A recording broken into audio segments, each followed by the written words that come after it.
Hello and welcome to Who Dares Rolls TV, and this is our UK Games Expo 2018 breakdown review thing, sort of brain dump.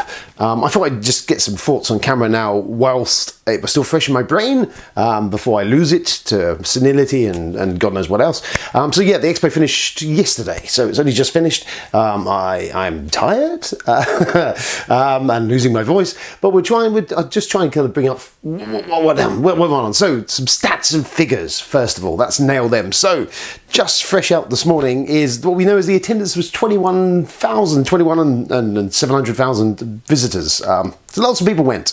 Turnstile was 39,000. That's lovely. That means lots of people walking backwards and forwards. I probably added about 20,000 of them to the regular fag breaks I was having. And the floor space exhibitors grew by 30%. So more floor, more exhibitors. So that's lovely. Those are the numbers for you number lovers out there. This is, by the way, this is utterly soul destroying, standing in front of a row of board games. I'd need a hat and I'd be happy, but no, everyone does this. Oh good, there's a white bearded man standing in front of a row of board games talking about board games. How absolutely thrilling.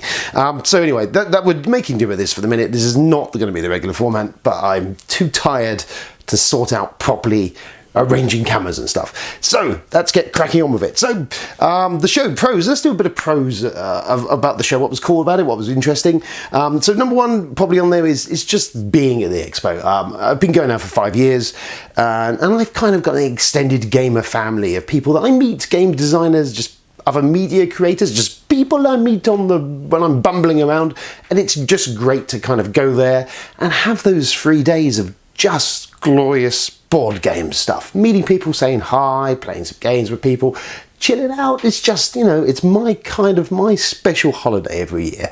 So just doing that is just lovely. I love it. It's great. It's exhausting. It's tiring. It's thrilling. It's mad. And it's just, it's great. I love doing it. So there was that. So there we go. What else was really good? So yes, cool. The live show. We didn't have a live show. Second live show. And I must say, apart from the guys that were there and our scattering of an audience that arrived, thank you audience, all of you. I can probably name you and shake you by hand. But thanks for all being there. And the special thanks goes out obviously to Tony Boydell, who once again brought his own particular special level of filth to the live show, and we had a special guest or special drop-in guest, Ben Maddox, for 5 games to Doomsday. He jumped on and joined the panel. Ben's lovely, and he added actually some wit, charm, and humour to the proceedings.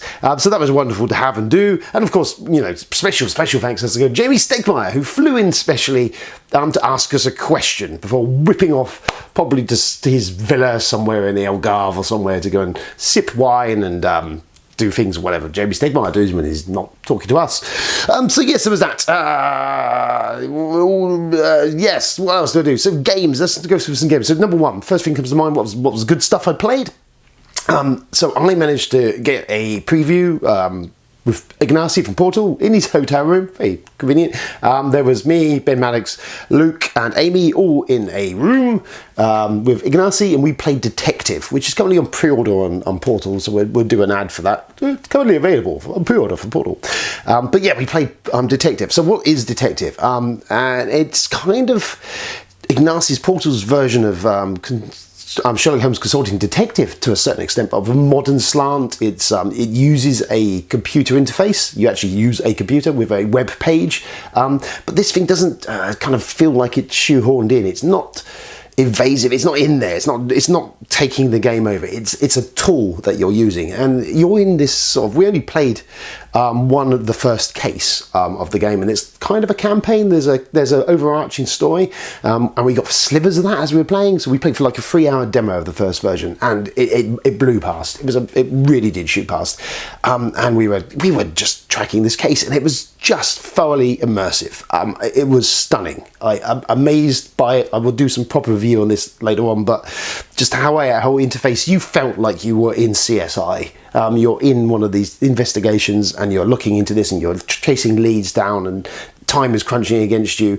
It didn't feel gamey. It was just kind of almost like a LARPish kind of feel to it. And I think any group who's into any of that sort of stuff, or the idea of that sort of thing, is just going to be blown away by this game. I'm kind of raving. I'm probably ecstatic and high on the experience, but yes, it was really a stunning thing. And and Portal had a patchy couple of years really with stuff. The recent releases, I love Portal. Recent stuff is nothing's really kind of Grammy like their earlier things, but this is like a real return to, like, God damn it, this is like a board game that's telling a story, which is what Portal was set up and bases off, and it was stunningly brilliant. Really fantastic. Anyone who likes Sherlock Holmes Consultant Detective, this is a better version of that in my opinion, or any of those sort of investigative sort of group sort of efforts where you're tracking a crime down or going through this thing, and brilliant. I can't say any more. I will rave about it, but yeah, it's stunning achievement, and just hints of the larger picture and larger story, and talking to Nazi and what their plans were and what potentially could be done. And I'm not dropping any spoilers here, I'm not going to say anything, but yes, amazing. So yeah, the pre-order is available for that at the moment. I strongly advise, if you really are a fan of that, this is what I would say actually, it's going to be worth doing. I think there's Gen Con is the due release for this. I think I'll be putting my name on it, because wow, okay, brilliant. So that wasn't technically at the show, so it wasn't open play, and I understand why, because it's an experience really should be, and Nazi explained this, to be taking, it wouldn't have worked in the situation in the expo halls. Too loud, too noisy. You needed to be focused in a quiet area on this, and it was riveting, and I believe I speak for all of us were there, we were riveted. But yeah, brilliant stuff, absolutely fantastic. Can't wait. So there's that. What else? So yes, I got to look at Everrain. So Everrain is from Grimlord Games. We didn't know much going into the show what it was about. I had hopes that it was kind of going to tackle that Age of Sail sort of mystical, a little bit mystical dark, but some Age of Sail, these sort of ships, galleons, and fighting at sea and piratey type feel to it, with sort of what Seafall was trying to capture, and failed, in my opinion, on. And I also had some nagging doubts, because I was really worried this was going to be a dungeon crawl or something like that. So I sat down, we spoke to Mike from Grim Lord Games, and we had a chat, and we had a little review of the thing, and I've probably put some pictures up here. You can see some stuff. I didn't take much, but I took a few shots. They didn't have a whole lot there. But yes, it is exactly what I was hoping it was going to be. You will have a ship, you'll have a crew, you'll have decks of your ship, you'll be sailing around. It's cooperative to a point, and you've got this Cthulhu-like presence in the sea, and stuff is happening. You can fight with each other in your ships, and you get all sorts of cool stuff. Just what he said just sounds amazing, and it's really Grammy. I love Master and Commander and stuff like that. I love those ideas of the old big ships that you're controlling, and this kind of really seems to sit totally in my wheelhouse, which is kind of, I think it's a nautical term, but yes, brilliant. I really enjoyed that. Really liked what it was doing. I didn't get to play it because there's nothing to play at the moment, but I will be absolutely watching this closely to see where it goes from here, because I'm excited by that. It looks very cool. So there was that. What else did we look at? Ominos, that was it. Ominos hieroglyphs. So we love Andy's work. Ominos is fantastic. Ominos Hieroglyphs, I'm rambling, is a tile line game, and kind of taking the same sort of ideas of Ominos if you played it, where it's matching sets of 4 and stuff, but it's kind of got this twist where you're turning stuff over to score. It was really interesting, again, an abstract sort of design, but like lots of opportunities for take that in it. It was good. It was very limited release at the show. It's going to be available in more broader numbers over the next coming months, but that's one to watch for. If you love Ominos, then it's in that same sort of area of that same sort of stuff. Good stuff. It was really good. Grim Peak was another thing I saw, so that's on Kickstarter at the moment. I can't remember the guy's name who did it, but he had a very rough and ready prototype of this running at the show, and it's kind of a bit like a tower defense game, with area control, and you've got your miniatures in the middle, and you're kind of fighting off hordes of monsters as they kind of come sprawling at you from all angles. But what I liked was it had a kind of jokey feel to it. The characters have got some funny abilities. There's like a cleric who's kind of suffering from some cleric spell misfire, I don't know, but he's a bit mad, so you're rolling dice and he's seeing if you can remember spells, and they're all kind of bouncing off each other. So it's not just your standard grim and gritty sort of dungeon crawl type stuff. It had some personality. It needs a lot of polish, and you know, take a look at the Kickstarter because it's interesting to get a flavor of it. Personally, for me, I think it needs a lot more, some more art on display. You know, a decent board with some graphic design behind it and the characters and stuff. Some real polish to this game, and it has the possibility to be a real contender or something really cool. But what I did see of it, the actual gameplay and stuff, was really interesting, and it was one of the rarities that I found in the hall. It was something that kind of jumped out at me, being, oh, that's kind of cool and that's kind of different. I like that. So that was there. We saw that, and oh yeah, and the old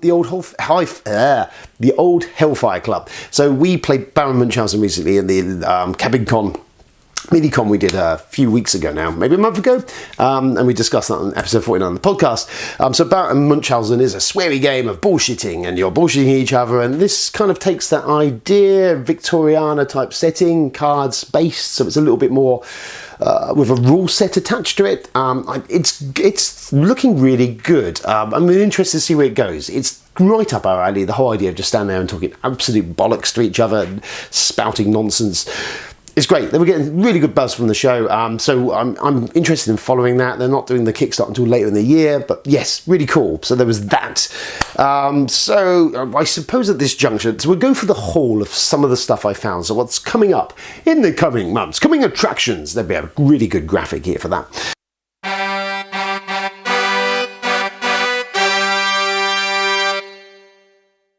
Kind of stuff I grabbed from the expo, so I'm just going to really give you a quick run through of what I saw. I'm going to hold the stuff up, and then we're going to kind of do a quick thought process on this, and I'll just tell you what I thought of it when I played it or whatever went on. So yeah, microbrew from One Free Elephant. So it's a kind of tiny little game in the box. There was a lot of stuff in here. I'm not going to open it because it will go everywhere and you won't be able to see it. But it's the idea of you're all competing as brewers, trying to brew the best beer to attract customers to you.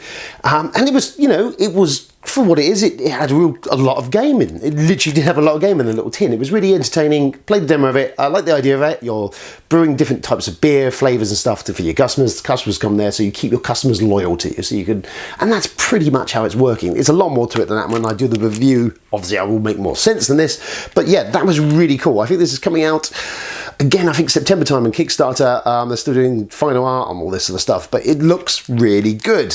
So we will be looking at that later, but that was one which I really enjoyed the look of. What else have we got? Board and dice were there. I'm just going to hold this up.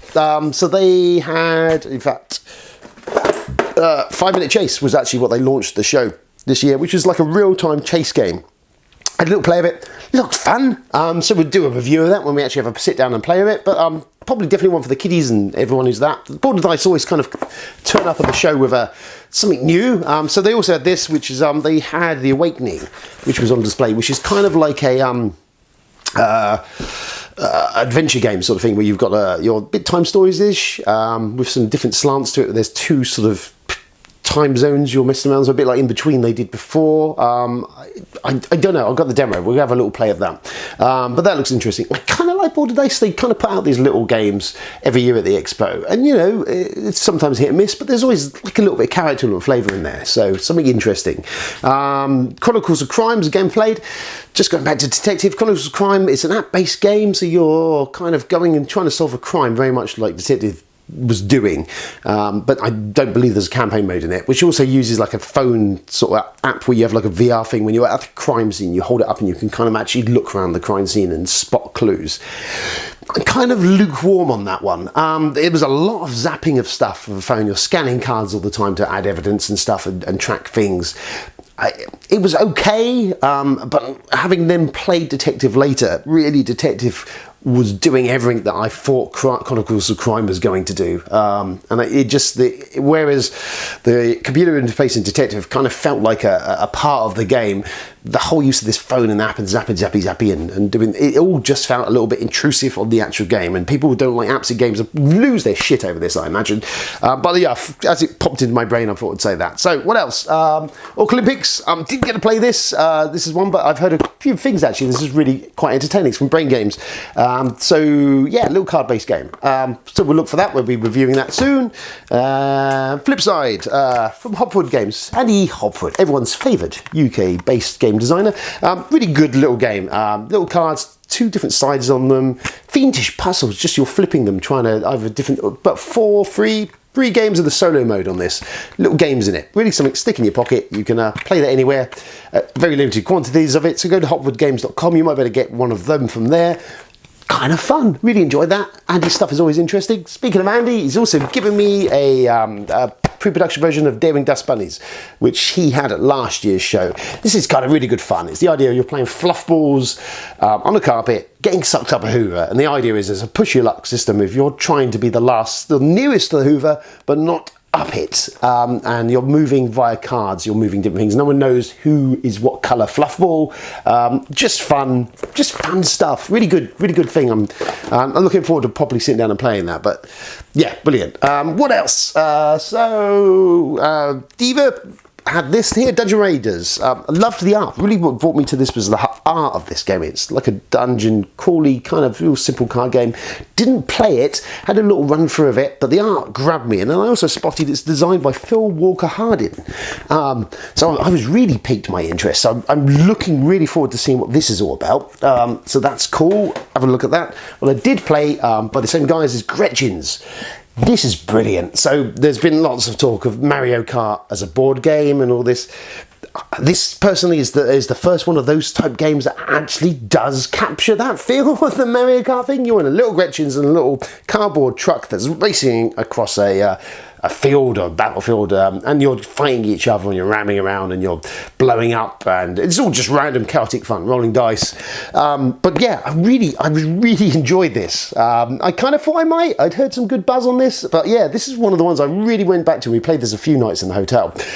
It's light, it's silly, fillerish stuff, but it captures that sort of chaotic Mario Karty feel on a board game. This first one that's been kind of said it's going to do that and actually does deliver.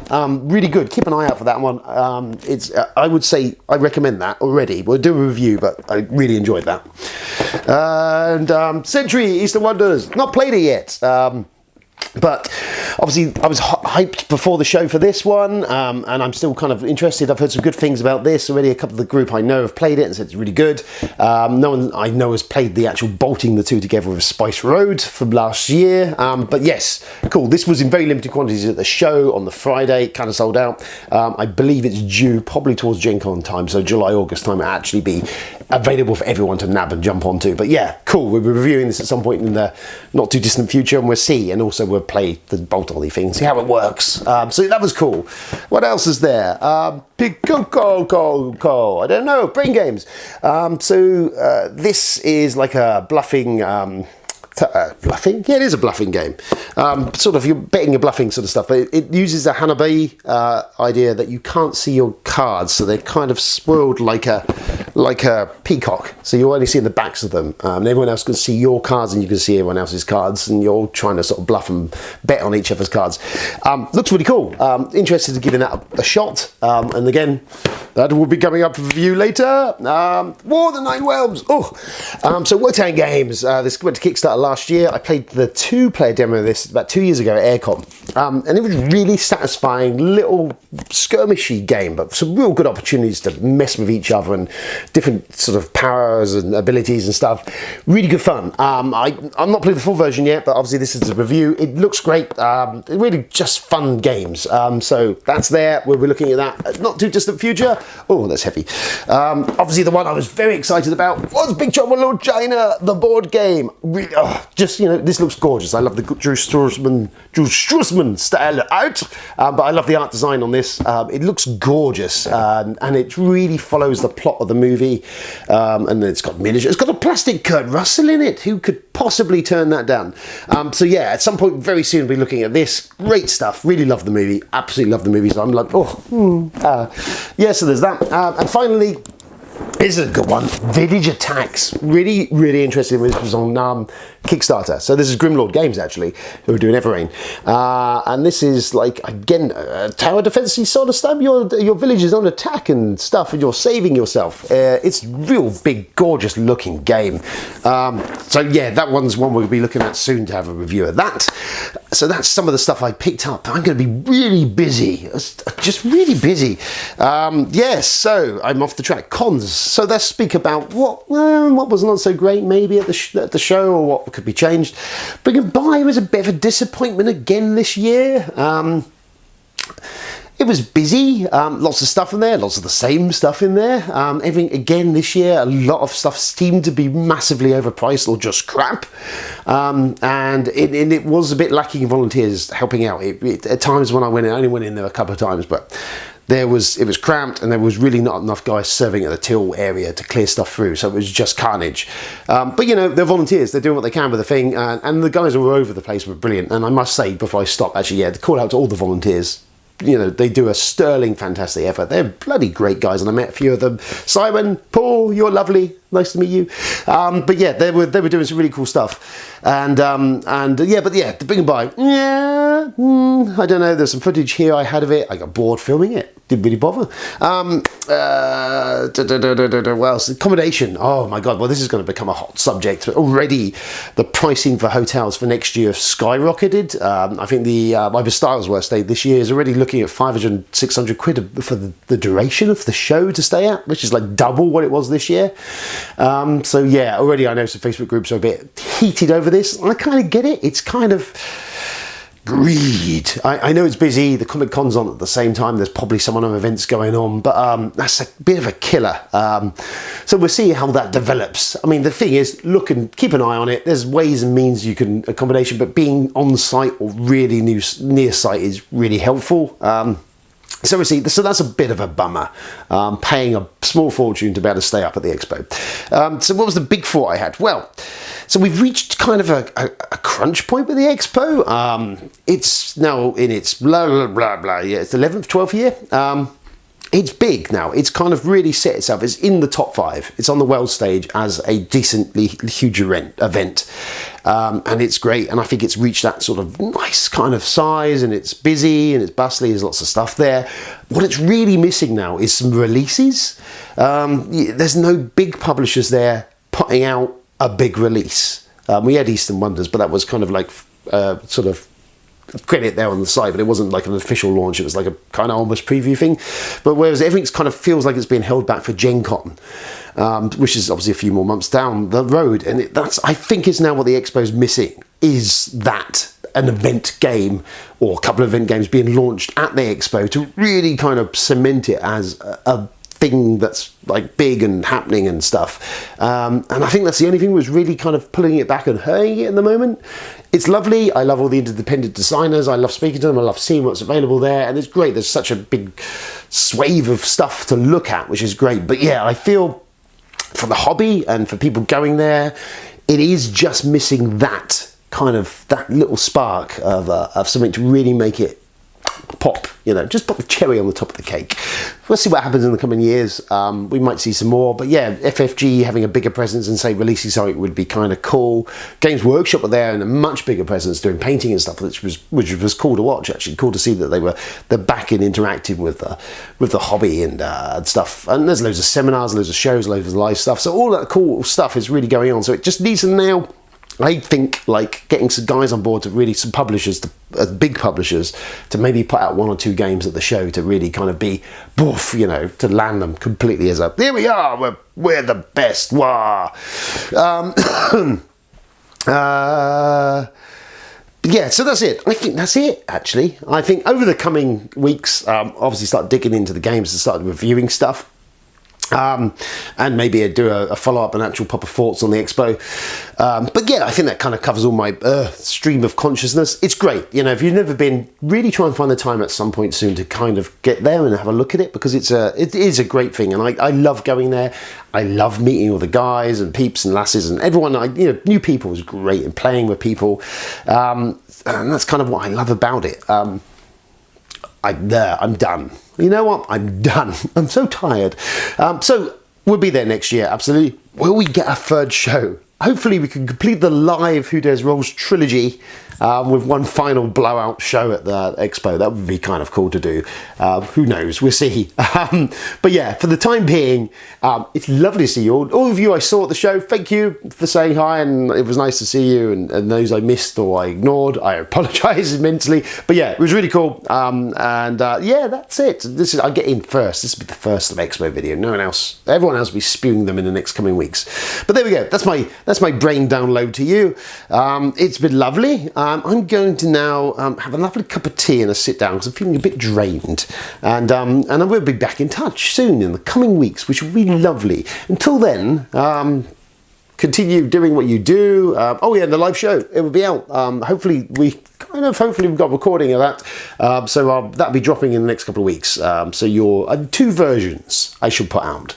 I shall put out a for everyone's listening pleasure. It will be beeped immensely, and then there will be a not safe for work version, which I really truthfully say you probably don't want to be hearing that next to your gran, is all I will say. And that's it. Thank you very much for tuning in for this, and we're off. I'm signing out now. Adios, ta-ta. Good night, goodbye, adieu, farewell.